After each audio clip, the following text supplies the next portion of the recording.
the answers. So, thank you to Greg for organising this. I'm just going to share my screen. Yep, let me make sure that you've got access. Yeah, excellent. There you go. Beautiful. Should I get that session going? All right. So, and I'll try and do as best I can not to sort of preach at you guys and have an expectation that you guys have some knowledge as well. Feel free to jump out with anything, any questions that come up or anything that I don't make clear. It's obviously a little bit tough over online. Normally I do these sessions in person and I can actually have a basketball and show you some of the specifics. So if I'm not clear, just please shout out. A little bit of history about me is that I've been refereeing for 21 years, all through domestic level, state level, state tournaments, and pretty much any sort of style of basketball within Victoria, and some interstate tournaments as well. A level 2 referee, which means that I held a state league senior badge for more than 2 years, and a level 3 referee coach, which is one of the highest at a domestic level anyway.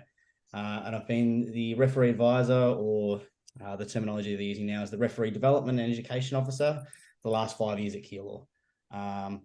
So tonight's session is all about getting an understanding for coaches and spectators, and for you to understand the rules. So first of all, basketball is a really complex game. So there are 10 main rules in basketball, and then they have 50 articles within that. And then we actually have a separate 125-page document of interpretation. So a whole range of different scenarios. Each year, FIBA release a new rule book with a whole lot of track changes. And you can access that on FIBA's website. Today, I think it's really important to acknowledge that there's some rules that I'm going to say today that you'll sit there and go, the referee on the weekend got that wrong, or there might be some different interpretations moving forwards that the referees actually don't implement that correctly. So this is an opportunity for you to understand that, obviously acknowledge the human element of this as well. And I've been refereeing for a long time, and every time I referee a different game, something different comes up that I either need to look at the rule book, speak to a peer, and then sort of refresh my knowledge around that sort of stuff. It's really important to recognize that at KBA, it's not the NBA. I don't mean that in terms of sheep stations. I actually mean that they run a separate, different rules. So at KBA, we implement FIBA, and which has some slight variations to the NBA, which can be really confusing, because I know that a lot of our participants consume NBA, and that they use that as their reference point. So it's really important that we use a different set of rules. I know I probably don't have to say this, but this is also not a license for you guys to be going on the weekend and say, hey, Chris said this, you should be doing this. This is more about education and, informing you with the rules to help you be able to coach our kids, and enjoy the game a little bit more. And as Greg said, address the behavior problem that is widespread across the KBA, and it's not isolated to one club, but it's something that's growing across Victoria, and Basketball Victoria are working really hard. They're just about to introduce a new campaign, which KBA has adapted, which should help address some of those things. Any questions you've got, feel free to put them in the chat, or just unmute yourself. I'll monitor the chat if anyone has questions. Excellent. Yep. Sorry, Greg. So anytime you've got something, just chuck it in the chat, and feel free to step in, Greg, if I need to address something further or clarify something. Yep. The way that I'm going to attack today is the three main rule misconceptions that I surveyed our referees over the last 2 weeks, and the main things that there was a long list of things that came up of misconceptions. I'll address some of those separately at the end, but I'll go into detail with three main rules, specifically the questions that coaches and spectators call out the most. I'll go through the codes of conduct a little bit briefly, and again, focus on how we can build better communication protocols for our coaches and parents as well. And then I will address questions at the end, and I've got all night, so I'm happy to stay on or meet up after if you've got some specific questions to go through. The three main things that we're going to be looking at is the three main questions is how long in the key, that's a foul, and he or she wasn't shooting. So they're the three things that we're going to really tackle. And then we'll go into some smaller details with the other rules as well. I think the 3 second in the key rule is a real easy one for anyone new to basketball to address, because quite often we say, oh, I can count to 3, so I know the rule. And the rule is a lot more complex than actually just counting to 3. So I'm just going to go through that. There's a whole range of, as I said, articles attached to the 3 second rule. So the first thing that we need to address when we're looking at 3 seconds is the rule is actually more than 3 consecutive seconds in control of a live ball within the key. Okay, so the live ball means that we've got possession. If we're looking at the key, it's in offense. So the count cannot start until we're in our front court. The offensive team's in the front court. And it's more than 3 seconds. So at a domestic level, the instruction from Basketball Victoria is to teach our officials to go 1,001, 1,002, 1,003, 1,004. We make the call. But specifically at the juniors, we also teach them 1,001, 1,002, get out of the key, 23, 1,003, get out of the key, and then we blow it. We don't do that obviously all game. We try and encourage that early on, once or twice to encourage the players to keep the game flowing and educate them. But it's more than 3 seconds. And the main important part is the control of the ball. So in the next clip here, we talk about what possession looks like, and we can only be counting 3 seconds when the team, the offense, is in possession of the ball. If you look at here, the moment the shot goes up, there's no possession, so therefore there's no count. When they get hold of the ball and the count starts live, it's a bit choppy, so it's a little bit hard to see, but I'll talk through it. When the ball's being tapped up multiple times, it means that the ball is in dispute and we can't have a set possession, so therefore we cannot have a live 3 second count. So if the ball is shot, the 3 second count stops. So quite often we'll see a big player in the key having multiple shots and people yelling out, how long in the key? How long in the key? Every time it's a shot, whether it's a good one, a bad one, whether it hits the ring, backboard, or even just potentially gets blocked and leaves their hand for a little bit, the 3 second count resets or stops, and it will reset once the team has clear possession of the ball. So that's probably one of the big misconceptions that we get, especially with multiple shots in the key. I can say that I did not know all of that detail. Yeah, it's a tricky one, and quite often it's one that when we get through to the older age groups of basketball, it doesn't become really relevant because the offense is moving quite quickly. So therefore, it gets called less and less. The next part of the rule is probably which makes it really tough for an official, is what is one of the harder parts of the actual of the rule, is that within the rule itself, there's a whole lot of allowances. So the allowances mean that the referee is asked to do different things depending on the situation. So if the player's in the key, let's say 1,001, 1,002, and then they make an attempt to leave. So they recognize that they're in there for a long time and they start to head out, the count actually pauses. So it pauses so that they can have the attempt to get out. If they don't get out, well, then we can blow the 3 seconds. But if they make that effort to get out and they actually get out of the key, then it obviously stops and they can go into the key again. This is the same when a teammate is in the act of shooting, or the actual player who's in the key for 2 seconds or more starts to dribble and looks like they're going to be a threat to score. So the rule is designed to keep the flow going. The moment the defense actually holds up that player and stops them from shooting or stop them from getting a shot, then they're encouraged to call. Hopefully the video works in the next one, but this is probably the biggest misconception with it, is that if they make an attempt to get out, or there's a shot, or that looks like there's going to be a shot, so that the player dribbles into the basket, they pick up the ball, the count actually stops, whether it be that person who is in the key for 3 seconds, or whether it's a person in prime position for rebound. This rule has changed significantly in the last 10 years. Previously, they didn't have this allowance. So these allowances are quite new, and it's designed to keep the game going and the flow of the game going. So in this video here, hopefully it comes through nice and clear. You'll see the player at the top of the key. I don't know if it's going to work, but you see the top of the key drives in, and as they come around the screen, the player in the baseline receives the ball. as soon as they start to dribble, the count would actually pause. So it would go 1, 2, they get the ball, they dribble, it pauses. If the player was to throw the ball out to the shooter, then our official would call the 3 seconds because the defense has done their job. They've upheld the play.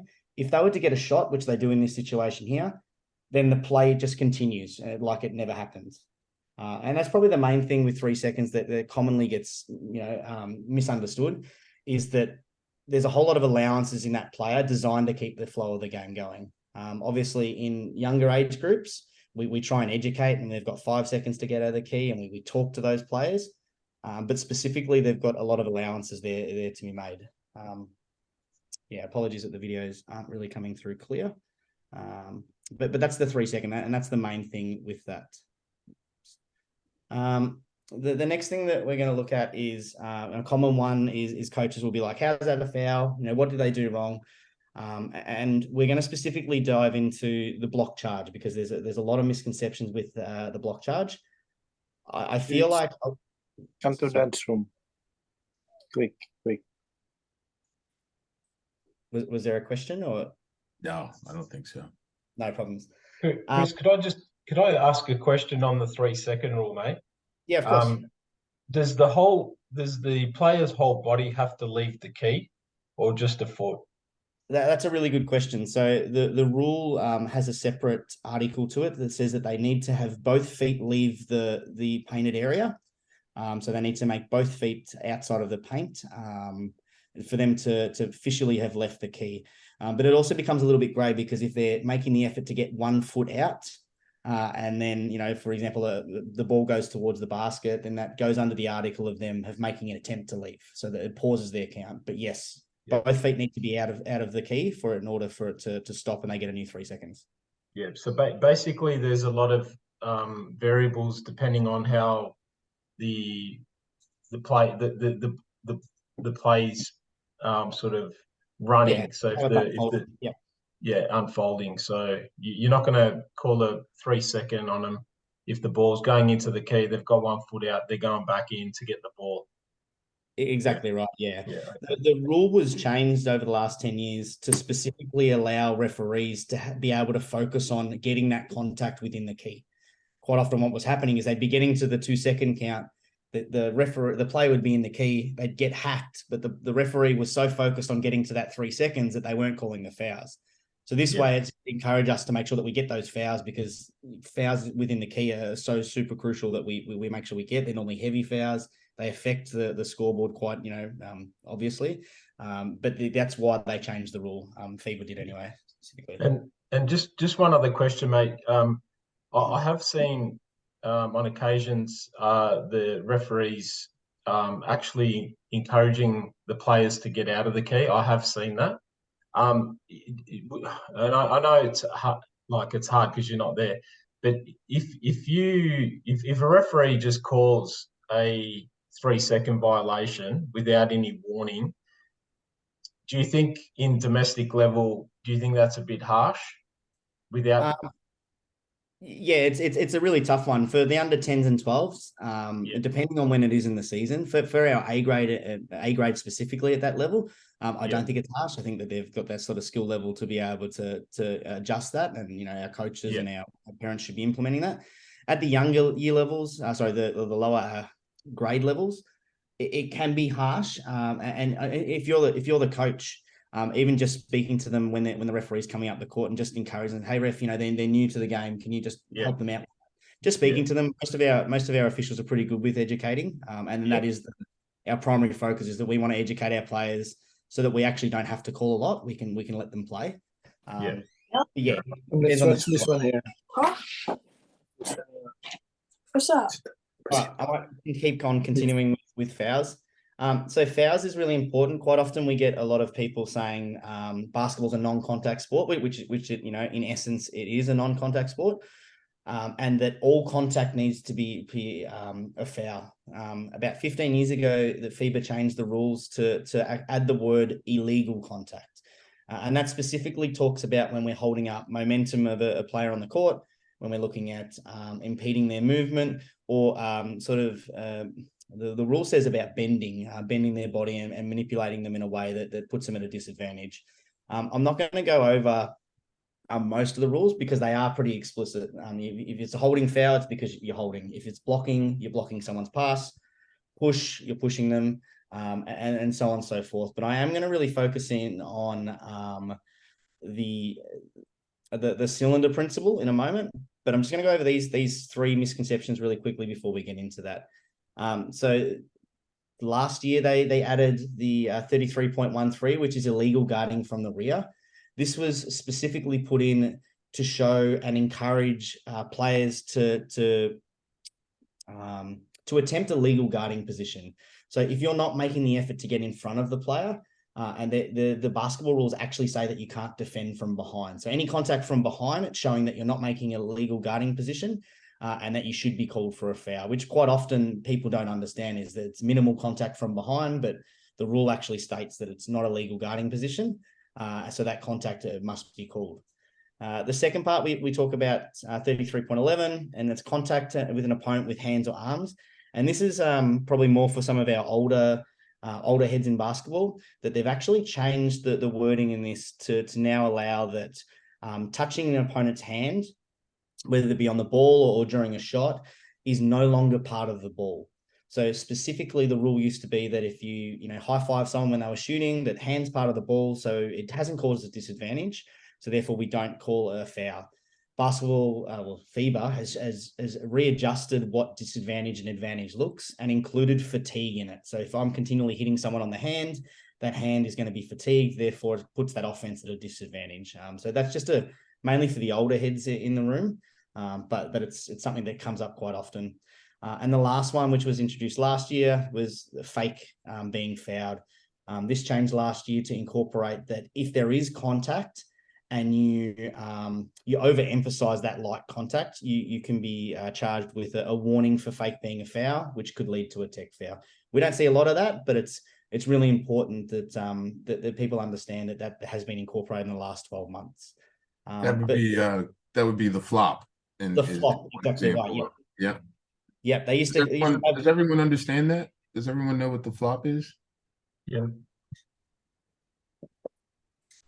Okay. Yeah, cool. So it used to be called the flop, which meant that there was no contact, and they just they fell to the floor. But they changed it to add in that if there is contact or light contact and someone overemphasizes. We don't see a lot of that sort of stuff, and most of our officials are really good at either blowing a no call or talking to those players about, hey, you need to really make sure that you're getting fouled, or just play defense straight up, those sort of words. When understanding contact, probably the most important thing is understanding the cylinder principle. And when we specifically teach block charges in our apprentice school, we do a week on fouls, and then we do a separate week on block charge specifically. It's one of the hardest calls in the game because there's so many different considerations and things that we need to teach our officials when working. So I'll do my best to talk through this in the short amount of time, but I'm happy to have these discussions further and send across some really good videos that YouTube have to explain it better. But the cylinder principle is that each player has the right to occupy any position on the floor. Okay, so that position on the floor is theirs, and they're entitled to it, and that encompasses the space above them and the space below them. Now, quite often you'll hear people saying, well, the player wasn't straight up. Probably 6 years ago, they changed the cylinder principle to really bring in and emphasize that you don't have to be straight up, and that if it's quite impossible to actually guard someone walking around with our hands up being straight up. And now it encompasses the cylinder is actually his legal guarding position, which if you look at the defensive stance in this image here, it goes out all the way to the person's hands as long as they're within their cylinder. So if that person was to reach forward, they go out of their cylinder, and they're responsible for any contact that they make outside of their cylinder. So that's really important. So that just shows that we don't actually have to be straight up when we're in guarding position, and we're encouraging people to play defense. So showing their hands, make sure that they're moving across, and then that's really important. The second part of it is understanding the space above us and below us. So if we're walking, and what I might do is actually I'll try and talk through this one. If you imagine walking forward, every time you walk forward, if the space is free when you lift your foot, that space is now entitled to be yours. Okay, so if I was doing a jump forward from the free throw line and jumping into the key, and there's no one there when I take off, then that space is now mine. That cylinder is mine. So that's why when you see players and they pick up the ball, for example, and they start their act of shooting or they have a jump, and a player comes into their landing space, we'll get a blocking foul straight away because that cylinder now, they've impeded on that cylinder. And that one really comes into play when we're talking about a charge, when we're talking about players playing straight up or being set. And we'll go into what being set means in just a moment. But hopefully that makes it really clear that, the description here really talks about our cylinder. And it's really important that we understand that when we're looking at block charges. I'm going to move on to the calling of block charges. The first three things are just three misconceptions. Okay, so you don't actually have to fall to the floor to be a charge. And I know that if I could see everyone's faces, there'd be a lot of coaches saying, "Yep, we already knew that, and why don't we call them?" And that's because quite often, when we're looking at that, as we're looking at the advantage, disadvantage that it puts on it. So I try and encourage, and when our teaching points for referees, that if a player hits the floor in junior domestic, we want to call 90% of the time because something has happened. So if you see a player and no one hits the floor, you can possibly encourage as being good D. But at the junior levels, we really encourage our referees that if the defense has done nothing wrong, then we penalize the offense. Okay, so you don't need to hit the floor, but that doesn't mean that a lot of our officials won't wait for that. And that's probably the misconception. And we're working hard with our coaches, referee coaches, to make sure that we upskill that and that knowledge, because we do emphasize quite hard at the apprentice level that if a player hits the floor, we need to have a foul. So there's that. Defense can be moving. Okay, defense is allowed to be moving backwards or lateral, so side to side, as long as they're there to the space first.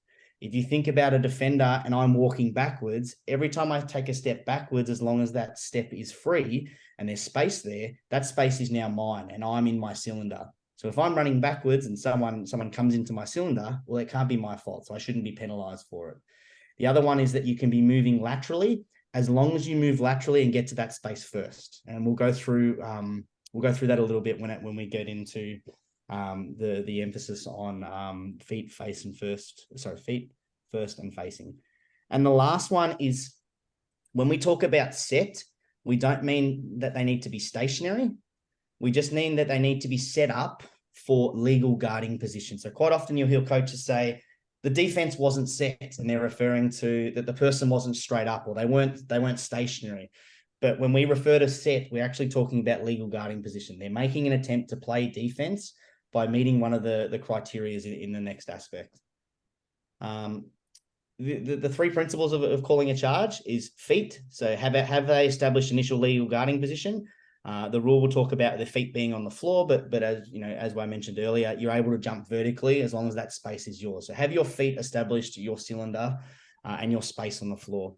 Are you first to the specific spot? So, that's talking about our legal guarding position. Are you playing in front? Are you getting to that space first? Was it unoccupied? And the last one is facing. So making an attempt to play defense. And that really encompasses our legal guarding position. Are they making an attempt to play defense? Are they playing defense from behind? If you can't play for defense from behind, so they're not making an attempt to be facing them. And that also includes that if you turn to brace yourself. So if you turn to brace yourself, that's legal as long as you stay within your cylinder. And that's probably the biggest one, is that people think that you need to be stationary in order to get a foul, to get a charge, but you don't actually have to. And I don't know if the video is going to work, but the videos we've got next are 3 videos that really go through that. So hopefully they work. And I apologize for the interesting camera work. But you can see in here in this play here that the player comes up the court, and the moment they pick up the ball, that space is already occupied. So they're about to pick up the ball, that space is already occupied. Therefore, the black team is entitled to that space, and any contact that's made to that black team should be blown a charge. And in this case, he gets across, he's there first, he jumps straight up. There's contact made, and he actually hits the floor, and you can see there that the player actually calls the charge straight away. He knows that it's a charge. So we've got a charge on that play there. It's pretty basic and straightforward, and it's a really good example. In the next clip, we have a similar sort of one, and this one is a little bit different because the player hasn't picked up the ball. The offensive team is still dribbling the ball, and it just shows that you can still get that charge and you can still have that legal guarding position and get to the space first, even if you are dribbling the ball. So the blue team will come up the court, comes up the sideline, and about here, they've got our legal guarding position from the grey defender. And you can see that the grey defender is already starting to move left, and he's about to lock himself up on the sideline. You can see there he's first to the space. The blue team's arm comes up, makes the contact, comes out of his cylinder, knocks him over. You can see that. That's a great image right there. So we've got an easy charge there. Okay. He actually gets tech fouled in that there because he doesn't agree with that at all. I might stop that on to not model the wrong things. And the last one is one that actually, is called incorrectly on the day, and it's that straight up one. So in this play here, the grey defender in the key, I think it's this guy here. You'll see him jump straight up. He does nothing wrong. The blue team actually hits the floor, and we've got a referee who calls a block, but the call is actually a charge. And specifically in this play because the defense has done nothing wrong. So you'll see in this play here, is he beats the first defender, he gets past, and then it's this guy next to him here, and he jumps right back here. He picks the ball up. The space was free there. He jumps straight up. He does nothing wrong. The blue team hits the floor. We should have a charge. Now, in this spot, quite often what ends up happening is this will happen. The contact will be made. And in that scenario there, you can see that he's sort of turned his body a little bit, but he's made a legitimate attempt to jump vertically. The other thing that sometimes happens is those arms will come down. Now, if the arms come down through that torso contact, we're encouraging our referees to call the foul. That doesn't mean that it always will happen. And quite often what ends up happening is the defender ends up getting penalized for it. If this does happen, just talk to the official at the appropriate time about the straight up. Okay, we can do that in a respectful way and get that message across. In saying that, it's one of the hardest calls to make because we are classifying such a range of different things in a small amount of time. And as I said, we spend a whole week on block charges when we're going through the apprentice school. We teach and Basketball Victoria encourage that if you're not sure as an official that you're blowing a block, okay? So we encourage at Keilor that we don't really care if you call a block or a charge. We need a call on that play because there's two players that are being hit. Most of the time, one hits the floor. But Basketball Victoria really encourage that if you're not sure, blow a block. So there'll be some of those situations, those 50-50 calls, where you see an official do the block, and that is the guidance by Basketball Victoria and FIBA as well. Hey, Chris, quick question. Of course. Is the restricted area in effect?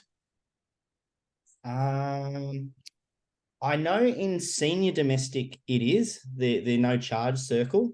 I'm unsure about domestic. I think it is. Let me just check my notes there. Sorry, I forgot about that. Yes, it looks like it is in effect. So the no charge circle. I've got a slide down. Could you explain in more detail about the rules around the no charge circle? Yeah, of course. Just bear with me and let me get up the picture.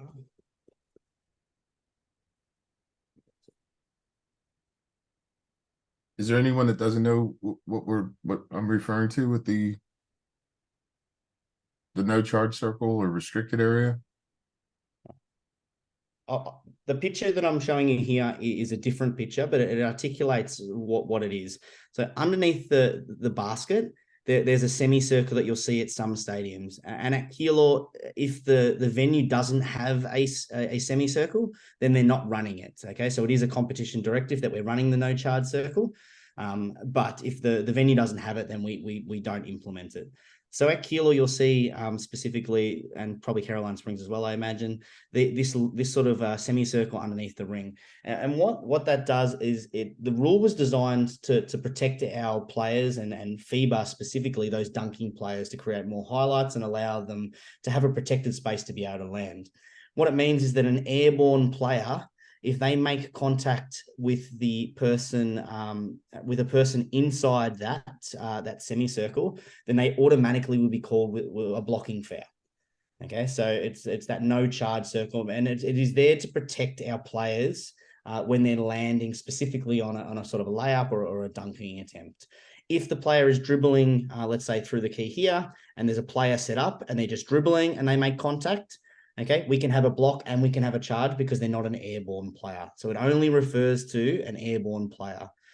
You'll see it probably more specifically in offenses when there's a man-on-man defense, and those older age groups when their players are trying to get to the basket quite athletically.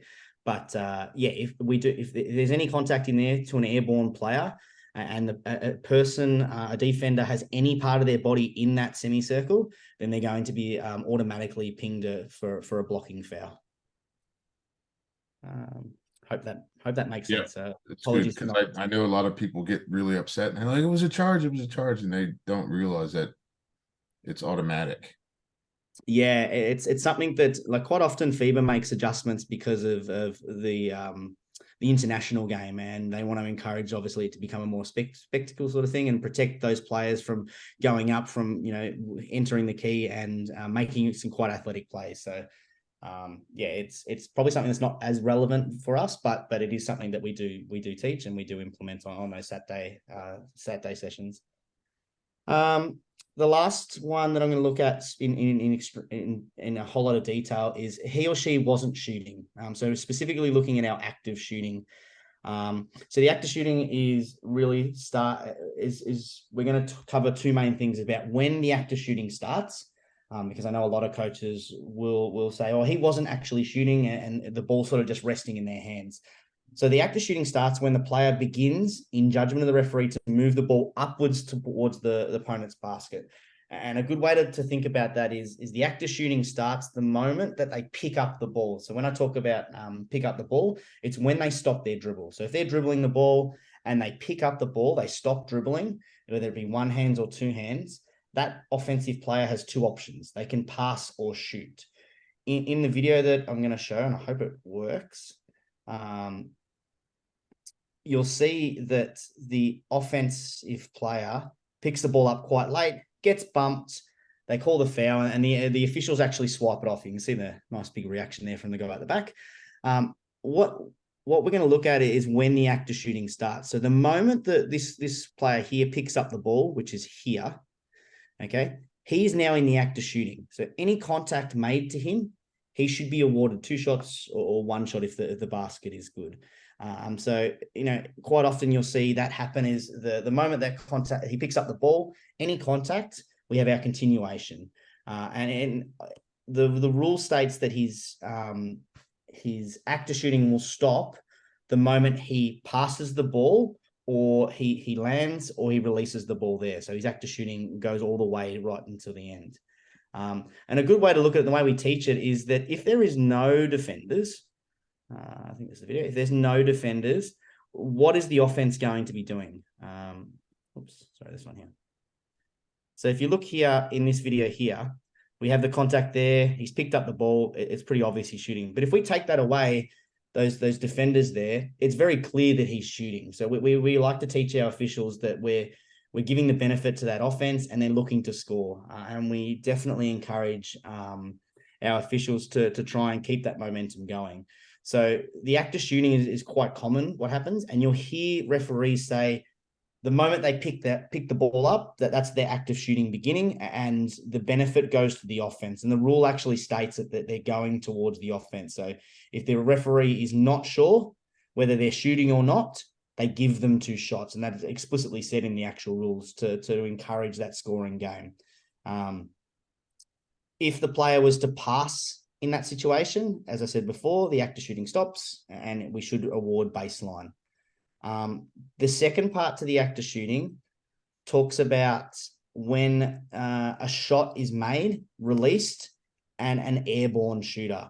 And what that refers to is, in this next video, is that the act of shooting for specifically a jump shooter, I'd probably say, most likely you see the situation is that the moment they jump up, they release the ball, their active shooting stops once they land 2 feet on the floor. Okay, so the ball may be well and truly gone, and someone has gotten their landing space, or they've hit their arm, their head or something, and they're awarded 2 shots. And you look at it and you say, well, the shot's already gone. So the act of shooting for a shooter stops once they hit the floor. And you'll see in, oops, the wrong one, the next video here. This video is really well articulated exactly when the act of shooting stops. So once it goes. Possibly. There we go. You can see the white team here. He's in the act of shooting. He's released the ball, but he's still in the act of shooting all the way until he hits the floor. The contact comes clearly here after he has been, released the ball, and he is still in the act of shooting right until he gets into that red zone. So, and that quite often we see that mainly on 3-point attempts, and the ball's well and truly gone, and a player will collect someone after, and the officials are awarding them 3 shots. So that's probably the main sort of thing that we tackle with active shooting. And I hope that makes sense. Again, I normally do this with a ball so I can actually articulate and show you. But I'm happy to move on if everyone sort of understands that notion. Yeah. Brilliant. All right. I'm mindful of time, so I'm not going to go into huge detail with the other rule misconceptions, but I'm just going to go through it, just probably the main ones that come out the most. And I'm happy to go in more detail if you've got any questions or you want some more clarifications. So the first one is a kicked ball, foot violation. The rule actually states that it needs to be a deliberate kick ball. So it has to be intentional, and it's contact with any part of the leg, starting from the just underneath the hip all the way down. And that refers to any offensive player if they defensive player, if they stick it out to block a path, or they move the ball, they move their leg out in attempt to block the ball. It must be called a foot violation. And quite often we get that where a player's dribbling down the court and they'll dribble it on their foot, or they'll be running after it and they'll kick it out, and we'll get the screens for foot violation. But remember, it needs to be deliberate. So I can't imagine an offensive player deliberately doing that, but it's that deliberate action. Falling to the floor is not a travel. So falling to the floor with the ball is not a travel. And specifically when we're looking at momentum, once the player's on the floor, if they roll over or they make an attempt to get up, that's when it becomes a travel. But we have allowances for travel with momentum. And travel's a really complex rule, specifically since the last 8 years since they've changed it. And I'm happy to send Greg a whole lot of videos, because I think Bass Victoria has 16 videos that they send us when we're looking at evaluating it. And that's one of the reasons I haven't gone into a big detail, but happy to send those across. If an offensive player dribbles the ball really high, high dribble or over their head, as long as their hand stays on top of the ball, it's not a carry. So the carry refers to once the ball, its movement has come to a stop, it's come to a rest. So once the ball's momentum has stopped. But a high dribble, it looks really unfortunate, but it's not a carry. And we get that one quite often is because it looks awkward. A player can rebound their own shots. So this is one that quite often you'll see players go up and they'll make it a legitimate attempt at a shot, and they miss it, whether it hit the backboard or the ring, or that sometimes they airball it, and they actually go and get their own rebounds, and people will scream for travel. So the rule says that they are allowed to rebound their own shot. They're just not allowed to pass it to themselves. So as long as the official thinks it's a legitimate shot, then it's pretty fair, and they're able to go and chase up their own rebounds.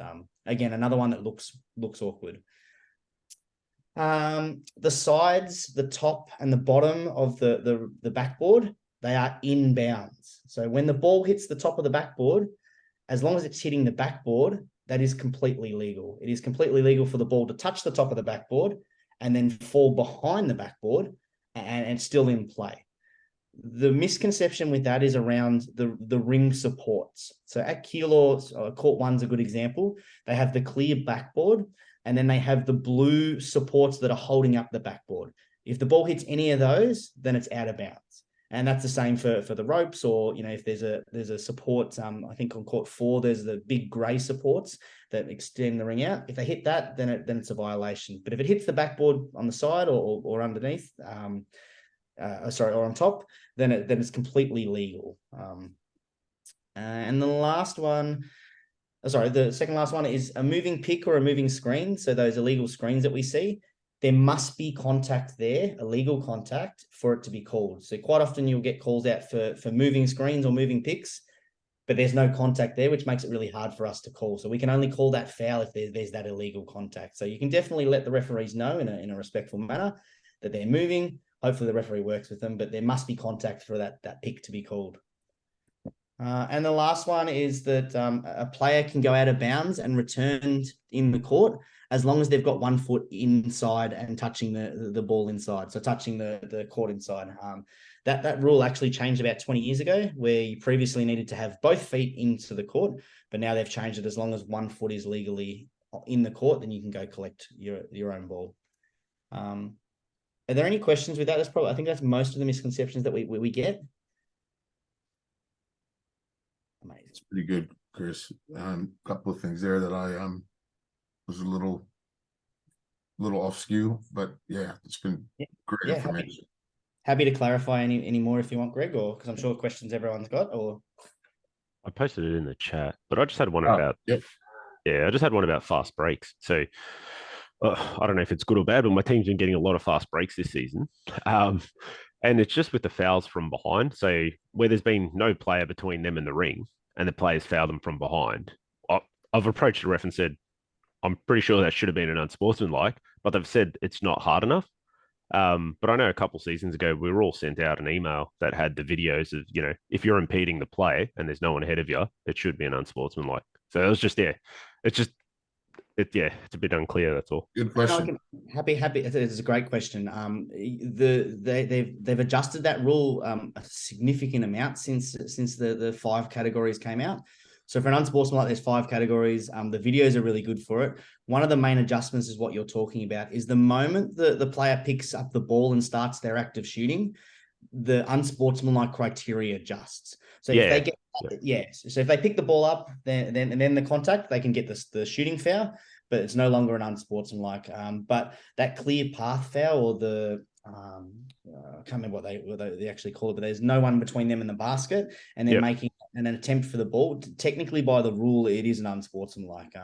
Quite often, you will get officials that are very reluctant to call it, because some of those lower age groups and some of the lower grades, the coordination isn't quite there, and they'll be reluctant to call it. But we definitely encourage that is an unsportsmanlike, and it should be pinged, and because we want to, again, educate them to move in front and make a legitimate attempt to play the ball.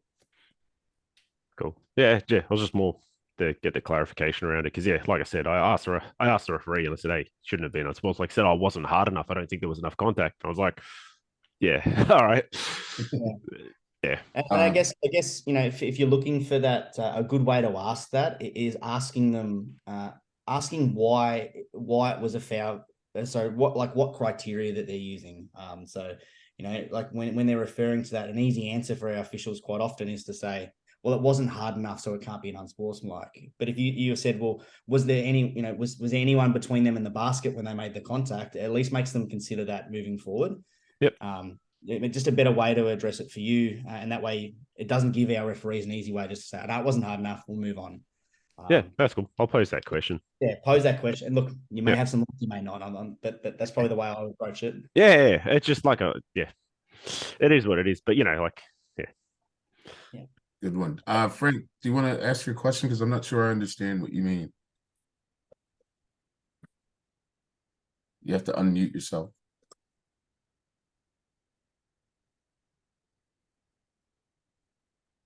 You're on mute, Frank.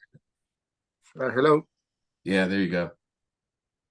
Yeah, oftentimes I see in casual games players shooting the ball and hitting just the board, and going for a follow-up rebound themselves.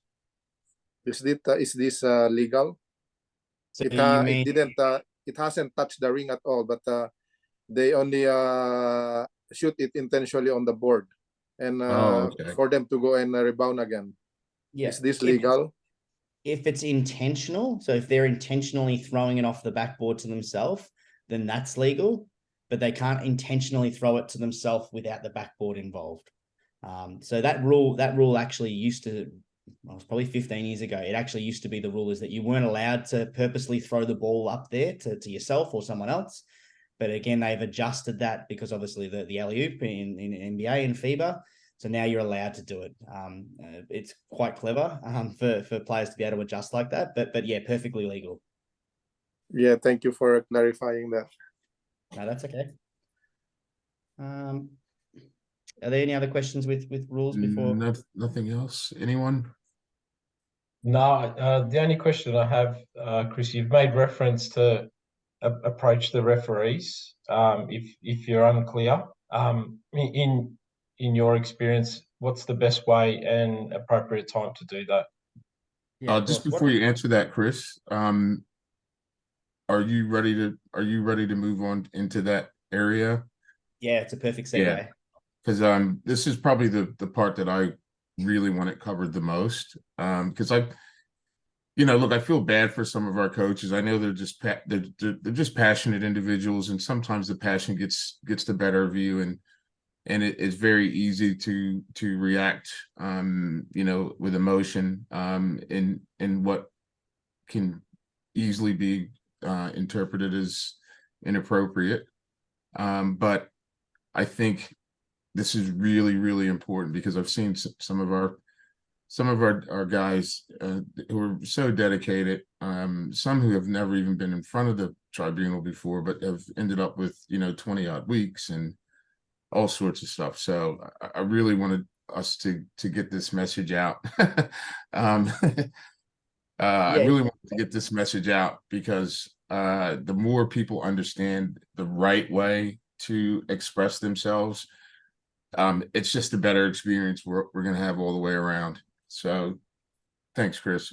No, I totally agree. And it's a really good point that you make, Greg, is because often we will teach, and specifically our B grade course and our behavior management course and our communication courses that, to officiate the games with empathy, because all of 90% of our officials are players. And I can, put my hand up as well. We've all been caught up in the emotion. We want our coaches to be emotional. We want them to be invested. But it's those overstepping sort of marks, and sometimes we can get our referees that they get emotional as well, and they become reactive, and we try and encourage them to be empathetic. But I'll share my screen again. But cool. So when we're looking at communication, it's specifically mentioned in the code of conducts, and it's mentioned around for parents and spectators, but I'm going to talk to coaches and players first, and specifically, I don't think there's a lot of players here, but our coaches, and that it's how to communicate appropriately, and we work really hard with our officials to make sure that they're the people acknowledging the first start of the conversation. So when they call a foul, we teach them to try and, as they grow confident and get more experience, tell the player who it's on and let the coach know and signal straight away so that we limit those interactions, and our coaches already know. When we're looking at communication protocols or some advice, the first one is that the communication between coaches and players and officials should be done respectfully. So, I mean, it sounds like a no-brainer, but that can be misunderstood when we're talking about the way that we're yelling out. So, if you look at the tone sometimes, or the how loud it is, and the body language and gestures that are really coming out. Basketball Victoria are really, really, really targeting in on body language and specifically gestures on the sidelines. They don't want the look of the game to be these massive outbursts and gestures. So just being mindful that how you're communicating and trying to keep that respectful. And it really goes down to the way that we're asking and the appropriate time. So I'll talk about the appropriate time in number 3. But when we're looking at communicating to our officials, we try and make it so that it's from an education point, and we really try and make sure that if we got a coach who's asking a question, and to gain information that we should interact with them and we should try and speak to them. Now, quite often a coach will ask a question and they won't love the answer. So then they'll either pose another question or we get into a back and forth. Once we've given the answer, we teach our officials that the coach is more than welcome to ask more questions to clarify, if they haven't explained it properly or they have a misconception about the rule. But the moment that they start to challenge that and they disagree, well, then the conversation is no longer productive. And unfortunately, that's probably where most of our coaches get in trouble, is that they end up asking that question, they get that clarity, they don't like the clarity or they see it differently, and then they get in back and forth with an argument sometimes. Chris, yes, of course. Sorry, can you actually, and one of the things I wanted to bring up, because this has clearly been misunderstood, that coaches are not allowed to dispute a call. You're actually not allowed in the rules to dispute a call. So when Chris is actually saying you can ask a question, it has to be a question. You cannot dispute a call. You can be teched immediately for disputing a call, and more importantly, disputing a call is an immediate tribunal report.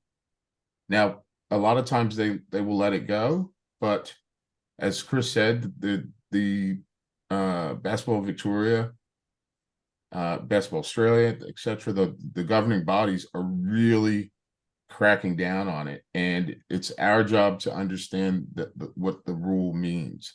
You are not allowed to dispute a call. And I know that sounds crazy to me, but I didn't know the rule. I did not. I must admit, I didn't know the rule. I thought we were allowed to dispute a call. And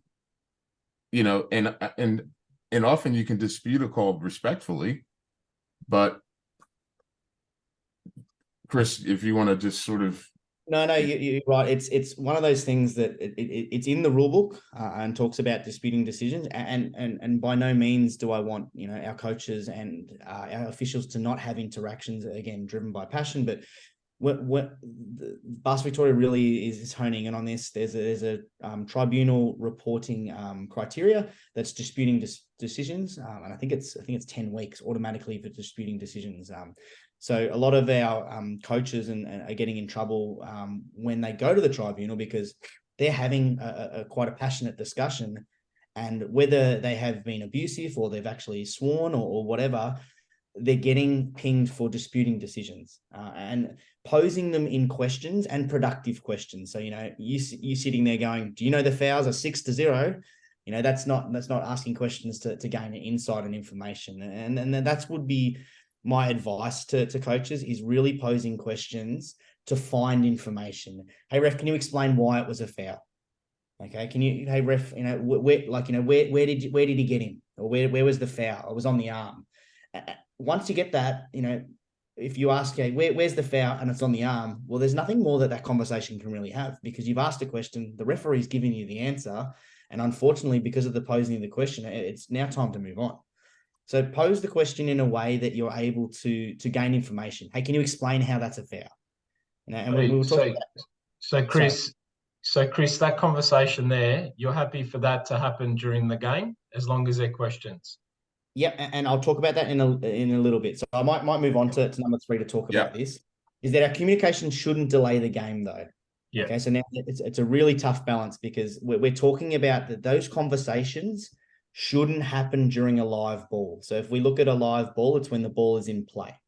Now, if you are able, when the referee is close to the bench, and we call that a trail referee, and the coach can have a quiet word to the referee then.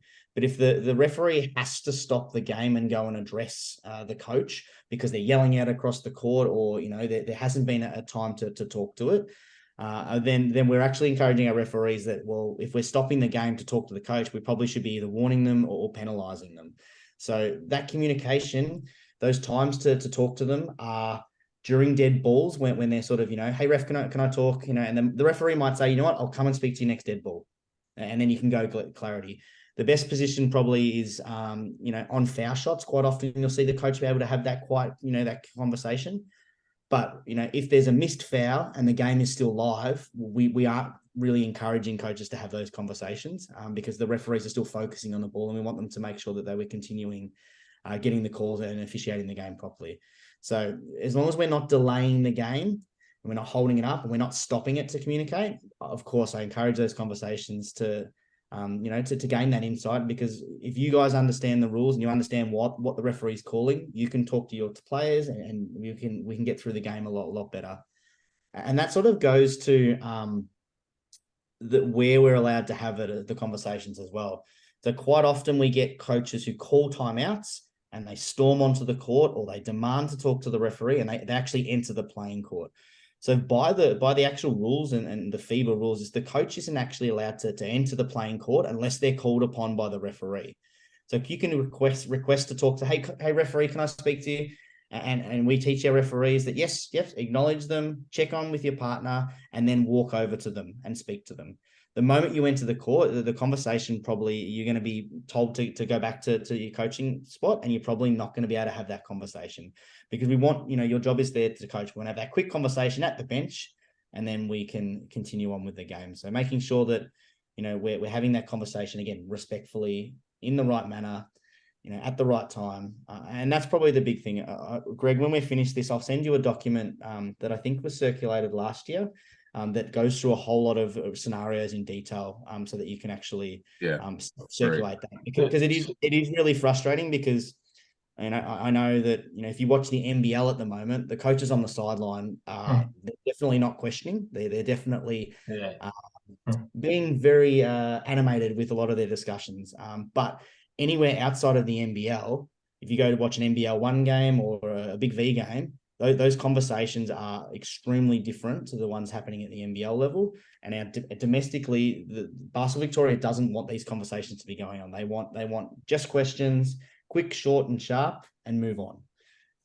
So hopefully that's answered. Yeah. And I'm definitely don't step onto the court, because so Chris, if you've got a coach on the sideline that's calling, hey, that's a foul, or that 3 seconds, and he's coaching, but coaching in a way where he's trying to do the ref's job. Yeah. My understanding of that is that there should be perhaps a warning, and then it should be tech fouls. Yeah, they shouldn't be calling out what the ref should be doing or not doing. Yeah, definitely. And that sort of goes to number 4 as well. Like, a player yelling out, a coach yelling out, like, foul, travel. Like, we're not questioning to gain information. We're actually just yelling out, and we're disputing those decisions or the non-decisions that are being made. And we do encourage our officials, and you'll see it a lot more from probably our B grade referees who go through the formal B grade school and our behavior management course, that you'll see them actually stop the game at the next dead ball, and they'll either go over and have a quiet word to the coach. And our process is, generally a quiet word. Hey, coach, if you want to speak to me, I'm happy to answer questions, but you need to do it in a better manner. Or they'll have a formal warning where they'll stop the game, they'll blow the whistle, and they'll go over to the coach and say, hey, coach, no more. Like, that's your official warning. They'll let the other referee know, and then encourage to blow a tech foul. Now, of course, in that 3-step process, if a coach oversteps too much or oversteps or does something extremely out, we jump a step and you can get a tech foul automatically. But yeah, we are encouraging our referees to do that. But obviously we're also understanding that a lot of our referees are still learning the game. And they're like an under 10s kid, I guess, that a lot of our apprentices and C grade referees probably have had, under 60 games of experience, and them having that confidence to be able to do that, where we're working with them, but it's not always going to happen. But our senior referees definitely are encouraging them to go over and not having that running commentary on the sidelines, and, making it a more positive experience for everyone, and specifically the other coach as well, making sure that they're getting a fair advantage as well. I must admit, I'm culprit of that one. That's And it's really, look, we empathize. We know it's hard sometimes, that there are times where fouls happen, and our officials miss them for whatever reason. And it can be frustrating. And, one of the things that we definitely teach is that if something has happened and we've missed it, then we try and allow our coach to have that emotive reaction. Now, it's not always going to be done, but the emotive reaction is that, hey, the calling out and then letting it go. The moment the next play starts, we're really encouraging our referees and coaches to get on with it. Like, it's been missed, it's like you would with any of your players. If they miss an open layup that's happened, it's to continue on. Probably the last thing that I'll talk to Greg, unless there's anything else that you want me to no, look, that's great. Thank you. Yeah, the last thing that I'll probably talk about, if I got I'm not sure, is it just coaches or have I got parents in here as well? A mix of both, parent, coaches. Yeah, cool. So I think something really to be mindful of is that at Keilor, and now it's starting to become a lot more widespread, is that we have a specific behavior policy. And the behavior policy means that our spectators and our parents are the responsibility of the coaches. Okay. And that means that if your parents, our coaches are responsible for our spectators and our supporters and our parents. And what that means is that our parents and spectators aren't to have any interaction with the official, whether that be a calling out, maybe they might be yelling out for rule clarification, they may be trying to ask questions, but they're to have no interaction with our officials. And if that does happen, our referees are encouraged to speak to the coach and then ask them to address their parents and their spectators to make sure that they're creating a positive experience for everyone. It's really tough. I think parents and spectators for coaches, it's really tough because obviously they're extremely invested in their child playing, and sometimes they can see contact not being called, or they think that their child or their players not having a great advantage, or they're having a poor game. But we really encourage our parents and spectators to be there to support and be those role models. And again, it's really tough, especially when you've got kids and you can see that they're getting frustrated. But your role as a spectator is to support and be that positive role model. I need to be really clear with it, is that if a spectator has any interaction with the referee, like after a game, a negative interaction, go up saying that that's rubbish or trying to ask for a clarification in call, that's when a lot of our parents and spectators end up going to the tribunal, because the code of conduct is really clear about that they're not to have any interaction. Advice for parents that if you've got questions and stuff, talk to your coaches at training or after the game, or even if you're so frustrated that you're during the game you don't know if you can get through it, then go speak to a venue supervisor and ask for the rule clarification, or go speak to the supervisor and ask for a rule clarification. A lot of our supervisors there are happy to speak to you, but it's probably my biggest recommendation is try as you can just to support. I'm sorry if I'm sounding and preaching to you guys, because I know it can be tough, but that's where a lot of our parents are getting into trouble, is that they're approaching referees, and it's Bass Victoria is so huge on it that you automatically will be reported, most likely. My last tribunal last week was regarding that exact instance. Parents, spectators approaching the referees after the game. Yeah. Okay, so it's not on at any time. You just cannot. You have no rights to speak to them at all. And whether it sounds right or not, that's the rule. Okay, so and unfortunately, I've also been, I've had to witness one of our coaches being suspended on the tech foul rule, where the tech fouls were actually bench tech fouls to the spectators, but it's the coach that wears that, and it took him over the limit, and he is suspended for 2 weeks for no fault of his own. So you must, I think, and Chris could probably concur, but a lot of our parents are new to the game, but they're not new to being spectators at, say, the footy field.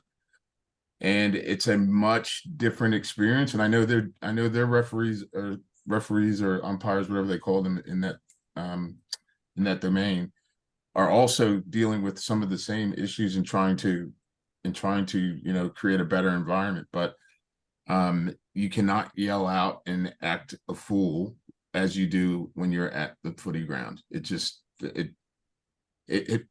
going to get you into serious trouble and or get your coach into trouble on no fault of his own. So I know it does sound like a responsibility that shouldn't be put on you, but as a volunteer coach, I understand how frustrating that might be, but you do have to calm your parents down when you can see that they're getting out of control, and let them understand the rule. And again, this isn't going to be distributed to the club, this video, but like most things, there's a small percentage of people who are actually going to consume this video and replay. There's a small percentage of people that actually open the emails and read them in detail. So we'll continue to do our part and keep educating our community. But for those of you that are on this call, please do your part, as you have been, but with the understanding that you have now, and you see some of the parents getting a little bit edgy, and we get it. We know we get it. We know what it's. Listen. I've been put out of stadiums. I've been there. Okay, I'm not saying that I'm a saint, but I don't want to see you guys being penalized to the fact that you're not even allowed to enter any stadium in the country and miss your kids. That's we had one coach that had to watch his kid from video. He got 52 weeks. This was last year. He had to watch his kid from the video, and come on, we're talking about a kid's game. And for the most part, the sad thing is we're also talking about kids who are learning the game at E grade levels, D grade levels, where it's supposed to be about fun, and parents are losing their minds. We can't do this. Okay, we just can't do it. And like I said, I have been there, but after seeing so many people get the bad end of the stick for the wrongdoing, and seeing how it hurts the kids, I just feel like we really have to do our part and really come together and spread this message, because we just want to have fun, and we don't want to be known as the club that is the hooligans. That's just not why I got into it, and I don't want us to have that sort of reputation. And we want the KBA to be able to support us in our times of need, when we have kids who are coming late to learn basketball, and we're able to get them registered, and Keylord's being assistive in that process, so that we don't have to turn kids away. And we certainly don't want to have to turn kids away because we don't have enough coaches, because half of them are suspended. So thank you guys so much. And Chris, I don't know if you have any more. I know we're a little over time, but I appreciate everything. Really great session, very informative. Certainly highlighted some things that that I was unaware of. And again, I think my take is probably more U.S. basketball as well. But in this kid's game, I'm just really appreciative of your time, and for you guys that have turned up tonight. Thank you so much. Does anyone have any questions for Chris on the go? Right. Well, if you can share some of those video links, that'll be awesome, because I'll put together an email to get that out with the video replay. And anyone that does have any questions, feel free to get back to me. And yeah, thanks so much. I appreciate the time.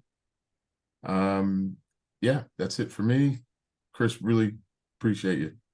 Thank you, and thank you to everyone who's attended. And thanks to Greg for reaching out. It's really good to have clubs take this up. And you know, if you do have any questions or anything, any of the supervisors walking around in the black and orange, they're very knowledgeable. We've got a very extensive referee coaching team, who'd be happy to answer your questions, or you can flick it across to Greg, and him and I can work through an answer for you. But thank you for attending, and we really appreciate it. Thank you very Thanks, much. Chris and Greg. Thanks. Thanks, guys. Enjoy the rest of your evening. Thank you. See you guys. Alrighty. Thank you. Thanks, Chris. I'll be in touch. Bye. See you guys.